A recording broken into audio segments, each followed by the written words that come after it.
tous. Merci d'être là avec nous pour cette étude de cette école du sabbat. Alors, on est déjà à la dixième leçon de notre trimestre qui parle de l'espérance à venir, la mort et la vie éternelle. Aujourd'hui, on va parler du feu de l'enfer. Alors, je pense que c'est un sujet... brûlant. Brûlant, exactement, brûlant d'actualité, parce que malheureusement, c'est un sujet qui est souvent mal compris dans les milieux chrétiens. Alors, on va essayer d'examiner ça un peu plus en détail.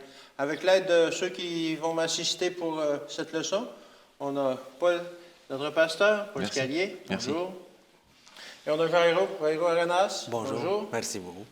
Alors, pour traiter ce sujet aujourd'hui, on va tout d'abord débuter par la prière. Tu veux prier pour nous, Paul? Notre Dieu, notre Père, donne-nous, nous t'en prions aujourd'hui, ton esprit pour comprendre ta parole telle que tu l'as conçue. Donne-nous la grâce de ne pas injecter dans ta parole nos pensées humaines, nos désirs, nos conceptions, ou même l'histoire de la compréhension de ta parole. Nous voudrions que par ton Saint-Esprit, tu nous fasses comprendre ce que tu as inspiré à tes prophètes qui l'ont écrite. Donne-nous, Seigneur, la grâce de comprendre ton amour un peu mieux aujourd'hui, au nom de Jésus. Amen. Amen. Alors, on va parler effectivement du feu de l'enfer. Et le feu de l'enfer est basé aussi principalement sur la compréhension du feu de l'enfer est basée principalement sur une notion qui est aujourd'hui reconnue très, très largement dans le monde, c'est-à-dire l'immortalité de l'âme. Cette conception, ça vient elle est basée sur un mensonge. Et malheureusement, il y a beaucoup de gens qui continuent à croire à ce mensonge. Ce mensonge-là, on le retrouve dans la Genèse 3, verset 4, où Satan dit « Mais non, vous ne mourrez pas. » Alors, face à la mort, comment est-ce qu'on interprète ces paroles-là? Si Dieu dit « Vous mourrez », mais Satan dit « Vous ne mourrez pas », alors il faut établir une nouvelle conception pour appuyer ce mensonge-là, parce que l'espoir de l'homme, c'est justement de ne pas mourir. Et on sait qu'on a l'espoir de la vie éternelle à travers le salut de Christ, mais si on n'accepte pas Christ, on pense peut-être qu'on va continuer à vivre quand même. Alors, cette notion de base d'une âme immortelle qui va soit en enfer, soit au purgatoire, soit au ciel, c'est pas biblique. Ce n'est pas biblique. Et c'est ce qu'on va explorer aujourd'hui. C'est une fausse compréhension, c'est basé sur une fausse compréhension de la nature humaine, comment l'homme est créé et tout ça. On a vu ça dans nos leçons précédentes, mais il faut justement rétablir comment tout cela est venu dans la compréhension humaine et rétablir les faits. Qu'est-ce que dit vraiment la Bible de ce fait, du feu éternel? Alors, dans notre leçon de dimanche, on parlait de vers immortel. C'est une notion un peu bizarre. La Bible le dit. Mais la Bible le dit. Il y a des vers immortels. J'imagine que ce serait des bons vers pour aller à la pêche. Ouais. Mais il faut bien comprendre. Il faut s'attarder sur la compréhension de ce que ces versets-là veulent dire pour bien comprendre ce que la Bible veut nous dire, effectivement. Alors, on trouve ces concepts-là dans Marc 9, versets 47-48. On parle justement, c'est Jésus qui parle, puis il parle de le péché, et si ton œil est pour toi, on va lire à partir du verset 47. Ça commence avant l'histoire, mais pour nous mettre dans le ton. « Et si ton œil est pour toi une occasion de chute, arrache-le. Mieux vaut pour toi entrer dans le royaume de Dieu, n'ayant qu'un œil que d'avoir deux yeux et d'être jeté dans la géhenne. » Et là, le verset qui nous intéresse, entrer dans la géhenne, où leur ver ne meurt point et où le feu ne s'éteint point. Alors, on a un ver qui est immortel, comme on l'a dit, et un feu qui ne s'éteint point. Et en plus de ça, on peut rentrer dans le royaume des cieux avec un seul œil. Ah oui. Ou un seul bras. Exactement. C'est ennuyeux, ça. C'est ennuyeux, oui, ça. Alors, on comprend ici que c'est une métaphore. C'est un exemple que Jésus nous dit. que ce serait mieux qu'on n'ait pas cet œil et qu'on n'ait pas cette main plutôt que d'être en état de péché. Mais les gens, dans ce verset-là, Marc 9 au verset 48, lorsque l'on voit un cadavre d'un animal, ou peu importe, et qu'on voit des vers, on sait que finalement, il ne restera rien. Et il ne restera rien. Il va rester que des os qui vont finir par se dessécher et disparaître. Et lorsque on parle d'un feu aussi, j'aimerais bien pouvoir avoir un feu éternel dans mon foyer. Non. Je n'aurais pas besoin de Permanent. plus besoin de l'alimenter. Ouais. Il brûle tout le temps. Malheureusement, quand il n'y a plus rien à brûler, il s'éteint, lui aussi. Alors, est-ce que c'est possible que la conception des vers immortels et du feu éternel soit basée sur le travail qu'ils sont en train de faire et qu'ils ne s'arrêteront pas jusqu'à ce que tout soit accompli, ou vraiment ils ne mourront jamais et qu'on va toujours brûler dans le ciel, dans l'enfer. Mais cette conception-là de la Bible, cette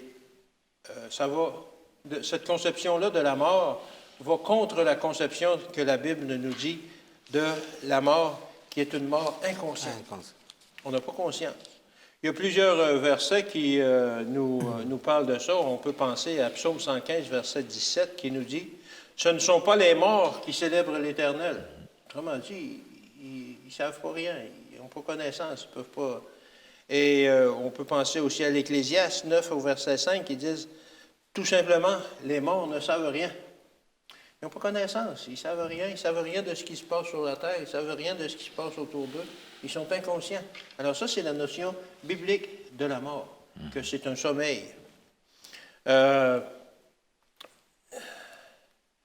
Et dans la Bible, il n'y a aucune référence non plus d'une âme qui s'échappe du corps lorsque la mort survient et qui retourne dans un lieu que l'on pense être l'enfer ou le ciel ou le purgatoire. C'est une notion qui n'est absolument pas biblique. Et pour expliquer la notion du ver qui ne meurt jamais, justement, certains théologiens, certaines personnes ont pensé que ce ver-là, vu que c'est un ver, le mot ver est au singulier, que le ver, c'était l'âme. C'était l'âme qui s'en va vers le ciel ou dans un lieu inconnu et qui continue à survivre. Mais encore une fois, ce n'est pas la conception de la Bible. Et c'est une conception aussi, lorsque l'on parle de cette immortalité-là, c'est une conception qui détruit la justice de Dieu et l'amour de Dieu aussi. Alors, on fait de Dieu, à ce moment-là, un Dieu vengeur, qui n'aura jamais réussi à assouvir sa vengeance contre l'homme pécheur. Pour vous donner un exemple de ça, de ce concept-là, si on le pousse un peu, si on l'examine un peu, c'est une parabole.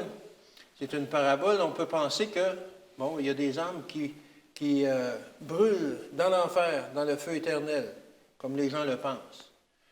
Mais pour l'éternité. Mais pour l'éternité, c'est quoi l'éternité? Alors, après 1 milliard d'années, c'est très long, Dieu qui passe par là est interpellé par une de ses âmes qui, lasse de souffrir, lui demande, « Mais Dieu, est-ce que ça va pas bientôt finir? » Et Dieu de lui répondre, « Mais tu n'as même pas encore vécu le commencement. » Alors, on constate l'absurdité de ce raisonnement-là qui fait que Dieu n'aura jamais assouvi sa vengeance contre l'homme. C'est incroyable, c'est insensé. Et est-ce que Dieu veut vraiment se venger des hommes parce qu'ils ont péché? C'est même pas ça la vraie raison. Il veut complètement anéantir le mal éventuellement. Alors, la Bible, elle, nous parle de la vie éternelle ou d'une mort éternelle. Mais pas d'une mort consciente, d'une vraie mort éternelle, une mort inconsciente. Alors, qu'en est-il vraiment du feu de l'enfer? Alors qu'on a parlé du ver éternel, qu'en est-il du feu de l'enfer? Il brûle. Il brûle, effectivement. Alors, tu mentionnais tout à l'heure que tout ce problème de l'enfer est dû du châtiment éternel, trouve sa source dans une mauvaise conception de la nature humaine. Ouais. Oui. Corps, âme, esprit, C'est ça. la confusion là-dedans est une confusion qui vient en réalité des traditions païennes, tout simplement. Okay. Il y a un autre élément qui s'ajoute dedans, c'est la notion du châtiment de Dieu. Parce que le texte de Romains nous dit clairement que le salaire du péché, c'est la mort. Il n'est marqué nulle part, ni même suggéré que le salaire du péché, c'est la souffrance éternelle. Non, encore moins. Alors, nous concevons, nous, la souffrance comme la conséquence de notre péché. Oui. J'ai un cancer du poumon parce que j'ai fumé, etc. J'ai un cancer de ceci parce que la génétique a fait qu'on a dégénéré, et ça, c'est à cause du péché. Donc, on a associé souffrance avec conséquence du péché. Mais la Bible ne parle pas de la souffrance comme étant la conséquence ultime du péché. Parce que dans le jardin d'Éden, si tu manges de cet arbre, tu mourras certainement. Ce n'est pas de la mort-sommeil dont il est question. Ah ben non, là, c'est l'autre. C'est l'autre. C'est-à-dire la cessation de l'existence. Oui. Alors si on comprend le texte de Romains 6 en disant « le salaire du péché, c'est la souffrance », alors on repart dans l'idée de l'enfer et qui dure et qui brûle. Maintenant, il y a un certain nombre de textes. On a vu ce texte de Matthieu, chapitre 18, par exemple, où il est question du feu de la géhenne. Matthieu, chapitre 18, c'est le verset 8. Voilà, il dit « Si ta main, si ton pied sont pour toi une occasion de chute, coupe-les et jette-les loin de toi. Mieux vaut pour toi entrer dans la vie boiteux ou manchot que d'avoir 2 pieds et 2 mains et d'être jeté dans le feu éternel. » Le verset suivant parle du feu de la géhenne, qui était le dépotoir municipal de Jérusalem, où ça brûlait toujours, et quand vous allez dans un dépotoir municipal quelque part maintenant, vous vous rendez compte qu'il y a le feu là-dedans pour essayer d'éliminer le plus possible les choses. Une image d'un feu qui finit jamais. Oui. Mais qu'est-ce que fait le feu? Il détruit. Il ne s'auto-entretient pas. Non. Alors, cette image-là doit être comprise comme une image qui nous indique que le feu va effectivement détruire le mal. Alors, le texte de 2 Pierre, de chapitre 2, nous dit que le Seigneur ne va laisser ni racine ni rameau. Ben oui. Il ne restera rien. On va regarder quelques textes parce que je crois que c'est nécessaire. Le plus frappant, c'est le texte de Abdias. J'ai mis mon signet là parce que ça prend 1 heure pour trouver le texte de Abdias. Hein. C'est juste une page quelque part dans l'Ancien Testament. En Abdias, il n'y a pas de chapitre, il n'y en a qu'un, disons, au verset 15. Et j'aimerais lire 15 et 16. « Car le jour de l'Éternel est proche pour toutes les nations. » Donc le jour de l'Éternel, jugement final. N'est-ce pas? On est dans ce contexte-là. « Il te sera fait comme tu as fait. Tes œuvres retomberont sur ta tête. Car comme vous avez bu sur ma montagne sainte, ainsi toutes les nations boiront sans cesse, elles boiront, elles avaleront. Et elles seront comme si elles n'avaient jamais été. » Bon. Le retour à la non-existence. Disparition totale. Complète. Il n'y a rien qui brûle pour toujours. Regardons aussi le psaume 92. Psaume 92. Et vous comprenez que je prends que quelques textes par-ci, par-là, alors qu'il y en a un grand nombre qui soulignent ce thème-là. Psaume 92, au verset 8, il est dit « Si les méchants croissent comme l'herbe, si tous ceux qui font le mal fleurissent, c'est pour être détruits à jamais, c'est-à-dire pour toujours. » Il n'y a pas de lieu caché où il souffre pour l'éternité. Un texte qu'on va regarder dans 2 Thessaloniciens, chapitre 1, au verset 7, il y a tout un développement qui est donné là, mais il est dit de donner à vous qui êtes affligés du repos avec nous lorsque le Seigneur Jésus paraîtra du ciel avec les anges de sa puissance, donc à la fin des temps, au milieu d'une flamme de feu pour punir ceux qui ne connaissent pas Dieu et ceux qui n'obéissent pas à l'évangile de notre Seigneur Jésus. Ils auront pour châtiment une ruine éternelle, loin de la face du Seigneur et de la gloire de sa force. Une ruine éternelle. Donc on comprend que la destruction que Dieu réalise à la fin des temps est une destruction dont les conséquences sont éternelles. Exactement. Et le texte de Jude, verset 7, est extrêmement éclairant sur ce sujet-là.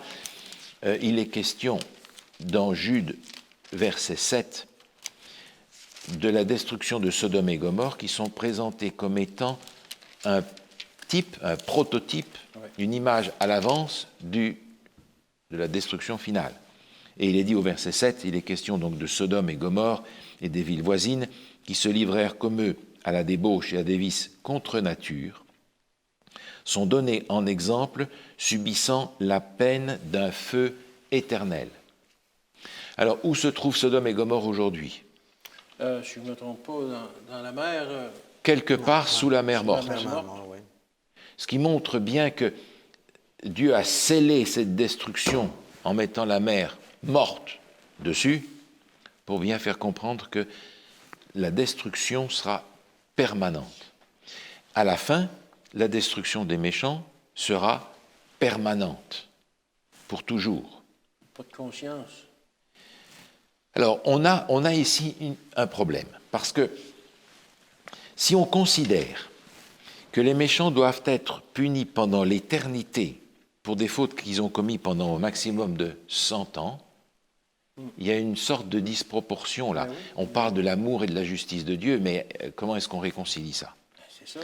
Et l'autre élément, c'est que si il y a quelque part dans l'univers un lieu particulier où ça brûle pour toujours et où les pécheurs sont là, conscients, dans la souffrance, pour toujours, cela veut dire, d'une façon claire, que Jésus, par son sacrifice et par son ministère, a été incapable de résoudre le problème du péché de fond en comble.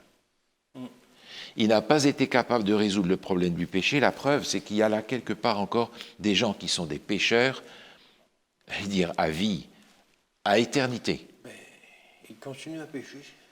Donc- S'ils sont vraiment là, ils continuent à pécher, ils continuent à maudire Dieu. Et puis, Oui. alors, Donc Jésus n'a pas pu résoudre le problème du péché. c'est ça. Ce qui veut dire que Jésus, dans ce qu'il a fait, n'était pas capable, par son sacrifice et par l'amour de Dieu, de résoudre le problème du mal dans l'univers. C'est pas ce que ma Bible me dit. Et j'ai du mal à comprendre que Dieu, qui est Dieu, n'est pas la solution au problème du mal. Ouais. Parce que dans ce cas-là, le mal est plus fort que Dieu. Dieu. Ouais. Mais là, on arrive à des aberrations. Oui, mais c'est ce que Satan a voulu faire croire aussi. Alors, dans ce cas-là, on est tout simplement en train de dire Satan a raison, Ouais. et puis finalement Dieu a tort, parce que Dieu n'est pas capable. Et la Bible crie partout, l'Éternel, le Tout-Puissant. Donc le feu va effectivement détruire le mal, mais il va le détruire, bonne nouvelle, pour toujours. Et la bonne nouvelle de l'Évangile, c'est que le Seigneur, dans sa bonté, ne va pas rôtir à l'infini les méchants dans la souffrance, il va leur épargner ça, en les retournant dans la non-existence. C'est ça.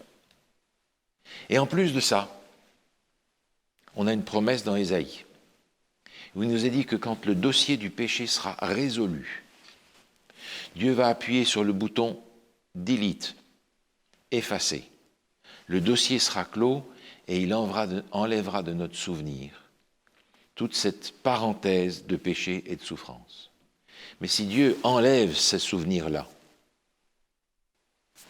qu'est-ce qu'ils font ceux-là en train de brûler dans un coin? Oui, oui. Dieu va effacer de notre pensée, de notre souvenir, cette méchante parenthèse du péché avec tout ce qu'il contient, quand la restauration aura été complète. Mais la restauration ne sera jamais complète s'il y a encore quelque chose qui brûle quelque part. Ouais. Donc le Seigneur, dans sa grâce, a prévu la destruction du mal parce qu'elle est nécessaire au développement et à la reconnaissance de sa justice éternelle. Et dans ce sens-là, je me réjouis de ce que le Seigneur détruise le mal et je lui demande de détruire le mal en moi, aujourd'hui, Ouais.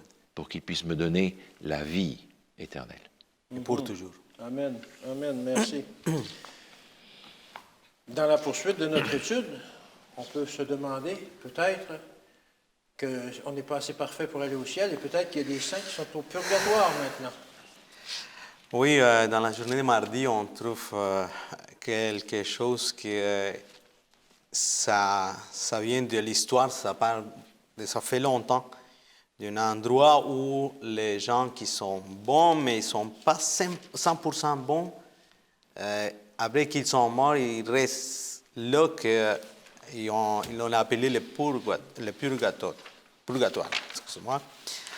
C'est une pensée qui vient d'une église. Ah oui. C'est l'église catholique qui a pris cette idée-là pour profiter, pour faire croire les gens qu'on pouvait, après que la personne est morte, on pouvait prier pour que Pour leur salut. leur salut, puis à un moment donné, ils soient rendus au ciel.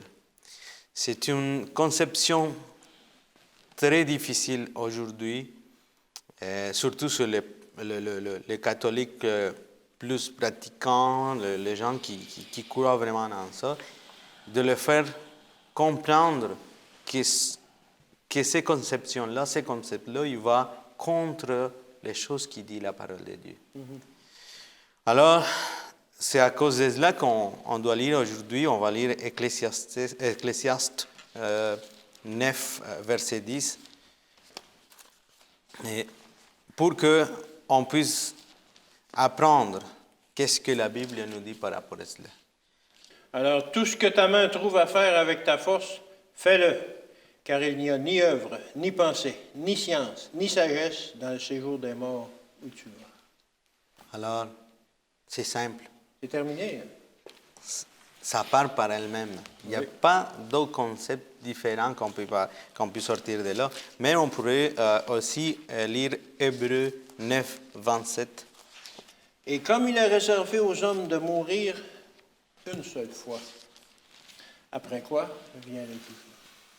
Aujourd'hui, nous, en tant que chrétiens, en tant que des personnes qui connaissent la Bible, qu'on la lit, nous devons un sujet si délicat que c'est le purgatoire, qu'on puisse montrer qu'est-ce que la Bible dit aux gens qui croient là.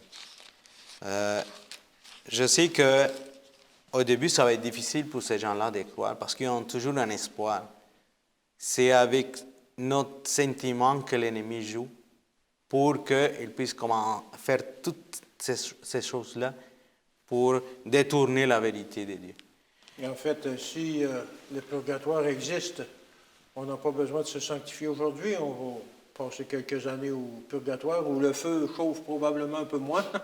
Oui, exactement. Jusqu'à temps qu'on soit... on est assez payé pour aller accéder au ciel.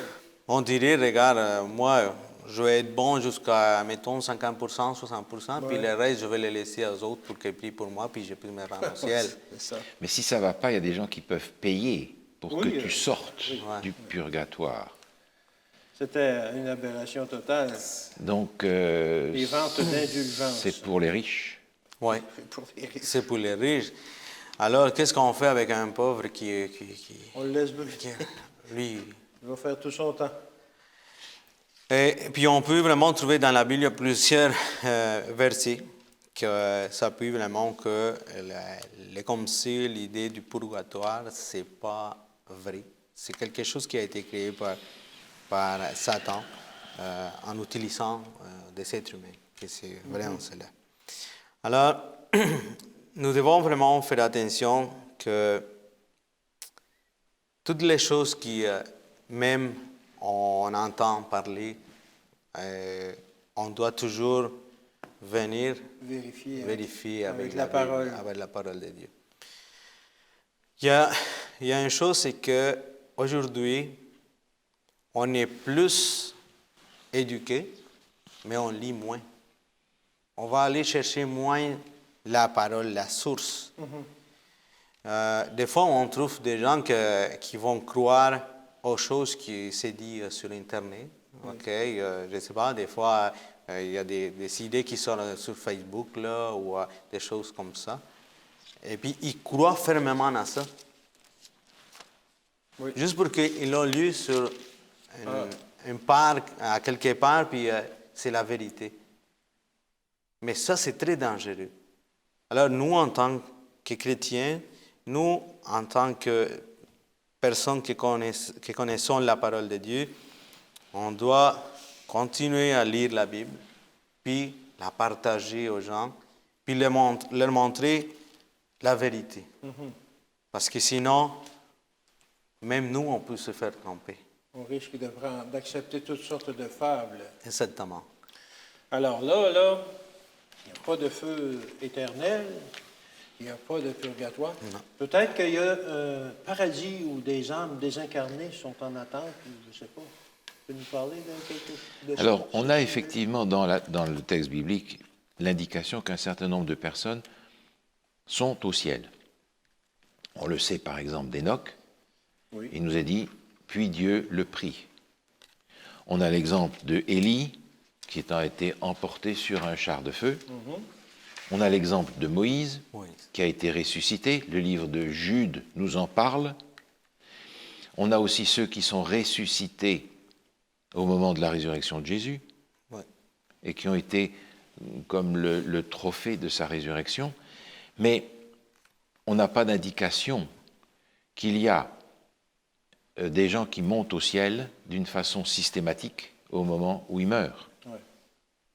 Alors, on a plusieurs choses à ce sujet-là. J'aimerais regarder le texte d'Apocalypse, par exemple, qui est utilisé à ce sujet au chapitre 6, en rapport avec le 5e sceau.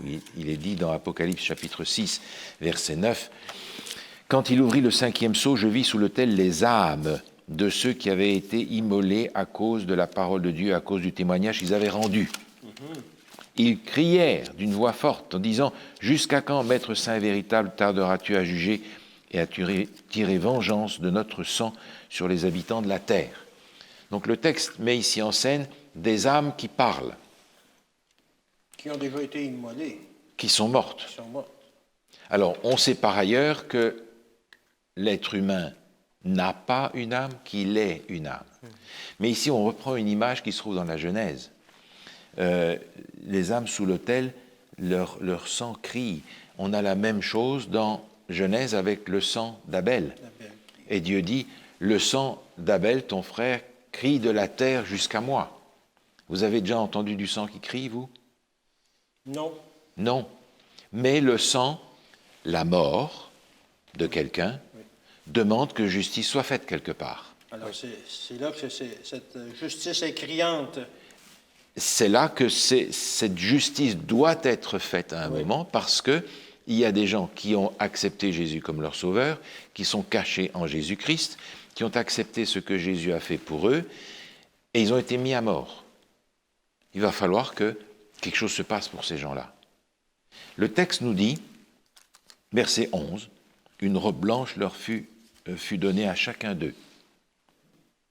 Et il leur fut dit de se tenir en repos quelque temps encore, jusqu'à ce que soit complet le nombre de leurs compagnons de service et de leurs frères qui devaient être mis à mort comme eux. » On leur donne une robe blanche, c'est-à-dire que quelque part, avant le retour de Jésus, il y a un jugement qui se fait quelque part, et qu'il les considère comme justes. Oui, votre salut est assuré. Une robe blanche leur est donnée. Mais on ne va pas emballer du sang dans une robe blanche. Non. Parce qu'on leur dit, restez au Repos, repos. dormez. Dormez encore un petit coup. Quelques dodos avant que Jésus revienne. Donc on a ici, en fait, quand on lit le texte dans son contexte, une image qui est utilisée, qui est une vieille image du livre de la Genèse, et qui nous rappelle que ces gens sont en repos, même si justice est faite pendant leur sommeil. On a aussi ce texte de Job, vous le connaissez dans le chapitre 19, où Job dit « Je sais que mon Rédempteur est vivant, qui se lèvera le dernier sur la terre, je le verrai moi-même. » Pas les yeux d'un autre. Moi-même, je contemplerai Dieu. Par conséquent, Job, avant même que soit écrite Genèse, Exode, Lévitique, Nombre, Deutéronome par Moïse, avant que le Pentateuque soit écrit, cet homme-là, croyant, savait pour sûr qu'après la mort, il y a la résurrection. Pas la réincarnation, la résurrection. Moi-même, je verrai Dieu. Par conséquent, on apprend dans le livre de l'Ecclésiaste qu'à la mort, l'esprit, le souffle, retourne à Dieu, inconscient. Inconscient parce qu'il n'y a pas de corps avec. Non. Et le jour où Dieu me restaure mon corps, il reconstruit mon identité. C'est ça. L'esprit, c'est l'identité. C'est On a l'identité. plusieurs exemples dans la Bible où les morts ont été ressuscités et que leur esprit revient. Pas l'esprit d'un autre, c'est leur identité propre qui revient. Dans Jean 19, il est dit que Jésus a rendu... L'âme, Non. non? Son esprit. Jésus a rendu l'esprit. L'esprit. Et au chapitre suivant, il va dire à Marie, « Je ne suis pas encore monté vers mon Père. Jésus était dans la tombe, point à la ligne. Donc la parole de Dieu est claire sur le fait qu'il n'existe pas d'esprit désincarné. Le corps peut être de nature différente. Jésus ressuscité passait à travers les murs. Et on peut se poser la question, on avait donné à manger à Jésus du poisson et du miel, Ouais. et quand Jésus passe les murs, le miel reste collé sur le mur. Non. On voit à quel point on est limité dans notre compréhension pour comprendre autre chose que ce que nous sommes capables de voir. Oui. Dieu peut créer des corps qui ont une réalité corporelle, physique, mais qui n'est pas de la même nature que la nôtre. Oui. Est-ce que ça veut dire que ça n'existe pas? Un corps glorifié. Les anges ont un corps. Ouais. Et de la même manière, nous aurons la restauration de notre corps, nous aurons notre identité. La Bible nous dit qu'on pourra se reconnaître. Oui. Par conséquent, de la même manière que nous avons été sauvés par une personne, le plan du salut restaure des personnes. Moi-même, je verrai Dieu, je me réjouis, comme Job. Comme Job. Ouais. Amen. Et pour continuer, on peut parler aussi du point de vue biblique de la vie éternelle. Oui, ça c'est un point aussi très délicat. Parce qu'aujourd'hui, on a aussi des idées de la vie éternelle. Des idées préconçues. Des idées que, comme on en parle depuis quelques minutes, c'est des idées que Satan a mis dans un groupe de personnes ici sur Terre pour que ça soit répandu partout. Là, on voit comment l'ennemi, Satan, essaie toujours de détourner la vérité. Et nous, on doit toujours être accrochés à la parole de Dieu. C'est pour cela qu'on va lire 1 Jean 5, versets 11 et 12. Qu'est-ce que ça nous dit, la parole de Dieu? Et voici ce témoignage, c'est que Dieu nous a donné la vie éternelle et que cette vie est dans son Fils. Celui qui a le Fils a la vie, celui qui n'a pas le Fils de Dieu n'a pas la vie. Alors, on voit très important là, c'est que la vie éternelle est en Jésus. En Jésus. Le Fils de Dieu. C'est juste en lui qu'on peut avoir la vie éternelle. Mais nous, on s'est dit des concepts aujourd'hui qu'on n'a pas besoin des fois de Jésus. On n'a pas besoin de Jésus pour avoir une vie éternelle. Ou comme on a vu auparavant que on peut prier, puis on prie, puis c'est correct, on va avoir une vie éternelle. C'est des concepts que ça nous amène à faire beaucoup d'attention à qu'est-ce que nous on entend, qu'est-ce que nous on voit, pour être sûr de savoir qu'est-ce que ça vient de Dieu, qu'est-ce que ça ne vient pas de Dieu. Alors, par exemple, Ici, on va lire une petite phrase on trouve dans la leçon de cette semaine-là. Ça dit « Rien n'aurait descend dans la Bible s'il n'y a pas d'Adam littéral qui, par la transgression, a amené le péché et la mort dans notre monde. » Alors, on voit que Adam, lorsqu'il a été créé par Dieu, et Ève, l'idée c'était d'avoir une vie éternelle. Mais c'était la vie éternelle en Jésus. Lorsqu'ils sont tombés, ils ont vraiment péché, il y a eu une séparation. Là, qu'est-ce qui s'est passé? Les corps comme tels, il y avait à avoir une limite, il allait mourir, mais le souffle de Dieu, il retournait vers lui. Mais en Jésus, on peut avoir la vie éternelle. Alors nous, aujourd'hui, on sait que si on suit Dieu, puis qu'on fait toutes les choses que Dieu nous demande, on peut avoir une vie éternelle. Mais cette vie éternelle-là, c'est seulement en suivant Dieu, puis en faisant sa volonté. Pas d'une autre façon, c'est seulement comme ça. C'est pour cela que Jésus est venu ici sur terre pour mourir pour nous, pour nous donner cette opportunité-là d'avoir le salut et avoir une vie éternelle. Aussi, on pourrait lire 1 Jean 5, non, on l'avait déjà lu, excusez-moi, 1 Jean 5, 12. Et puis, il y a aussi, c'est que quiconque, une phrase qui se dit ici très intéressante, c'est que quiconque voit le Fils et met sa foi en lui aura la vie éternelle. Alors, on vient toujours à la même idée que c'est juste en lui. À travers Jésus seulement. Seulement. Aujourd'hui, il y a des églises où on a décidé que, on prie à Marie, à la maman de Jésus, on prie à plein de gens, des gens que, mais c'est pas la vérité, c'est vraiment, ça dit la parole de Dieu.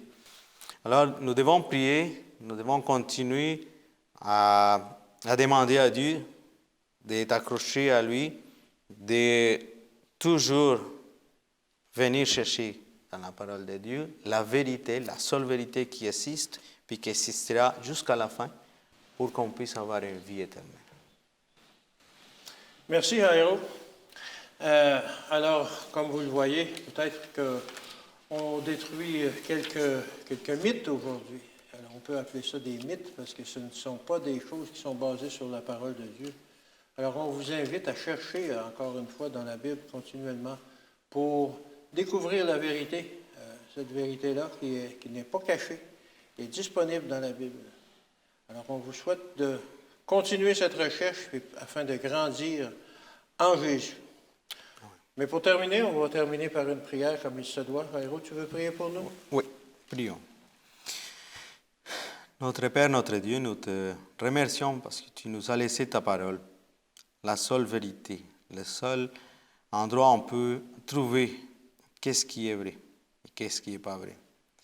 Nous te demandons que tu puisses nous aider toujours à être accrochés à toi, toujours venir chercher dans la source de vie, la seule source que peut nous donner la vie éternelle. Et surtout qu'on puisse aussi aider à ceux qui ne connaissent pas ta vérité, ta parole, on puisse leur montrer ta parole et qu'à l'aide de ton Saint-Esprit, ils puissent venir à toi puis faire ta volonté. On te demande tout cela au nom de ton Fils Jésus. Amen. Seigneur. Amen. Encore une fois, merci Jairo. Merci Paul vous, d'avoir partagé avec Merci nous. beaucoup. Plaisir. On vous invite, comme je le disais, à rester accroché à Christ. C'est la seule façon que l'on peut bénéficier de la vie éternelle. Et je demande justement à Dieu qu'il vous bénisse au cours de la semaine qui vient, qu'il vous garde. Et c'est un rendez-vous pour la semaine prochaine pour une autre étude intéressante et palpitante de notre livre saint, du témoignage que Dieu nous a laissé, c'est-à-dire sa parole. Merci et au revoir.